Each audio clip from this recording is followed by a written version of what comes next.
Assalamualaikum warahmatullahi wabarakatuh. Saya Siti Hawa binti Muhammad Rolan dengan nombor metrik 2202618. Pada hari ini saya akan membentangkan refleksi mengenai kajian tindakan yang telah kami jalankan di SMK Bandar Baru Bangi. Kajian yang kami jalankan ini adalah bertujuan untuk menguji kemahiran menghafal 6 orang murid tingkatan 4 harmoni dalam ayat 162 sehingga 163 surah Al-An'am. Baiklah, teknik yang kami gunakan ini adalah kaedah pengulangan dan kaedah tumpu dan ingat, serta soal selidik untuk membezakan keberkesanannya kedua-dua kitaran.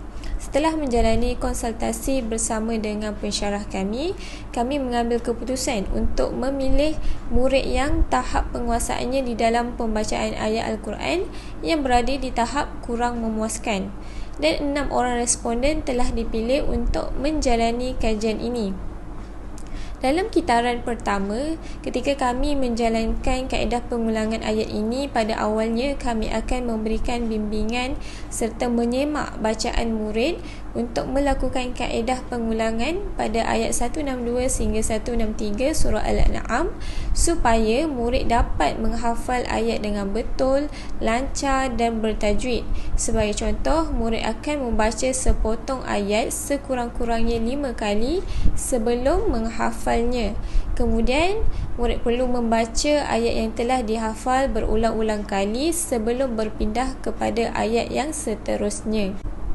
Pada kitaran pertama, kajian berjalan dengan baik di mana murid berada di tahap yang agak memuaskan dengan menggunakan kaedah pengulangan. Soal selidik berbentuk kaedah temu bual juga telah dilaksanakan bersama responden dan hasil temu bual menunjukkan 4 orang responden ni gembira dengan kaedah pengulangan yang dilaksanakan.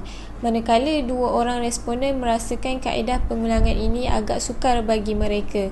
Oleh itu, permasalahan ini telah dikenal pasti dengan penambahbaikan pada kitaran yang kedua, iaitu setelah selesai kitaran yang pertama dan masuk kepada kitaran yang kedua, pengkaji menambah baik dengan membuat kaedah tumpu dan ingat bersama responden berdasarkan ayat yang sukar bagi mereka ingat pada kitaran yang pertama.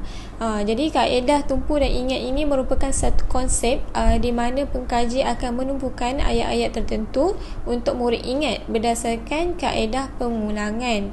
Apa yang pengkaji akan lakukan ialah pengkaji akan sentiasa menekankan ayat tersebut kepada murid supaya murid ni mudah ingat. Sebagai contoh, murid perlu menumpukan penglihatan kepada ayat, muka surat dan lembaran tersebut, kemudian pejamkan mata dan cuba melihatnya dengan minda. Sekiranya masih kabur, murid perlu ulang sehingga dapat melihat ayat tersebut dengan mata tertutup.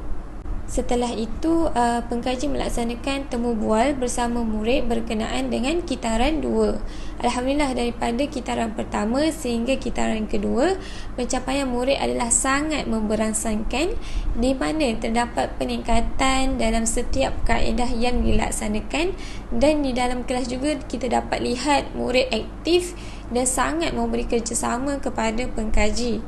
Jadi dari apa yang saya dapat simpulkan daripada kajian ini, kaedah-kaedah ini adalah sangat baik dilaksanakan untuk meningkatkan tahap kemahiran murid dalam menghafal ayat Al-Quran dengan lancar, betul dan bertajwid dalam kalangan murid, tidak kira di peringkat sekolah rendah maupun sekolah menengah, kerana ianya memberikan hasil yang sangat positif.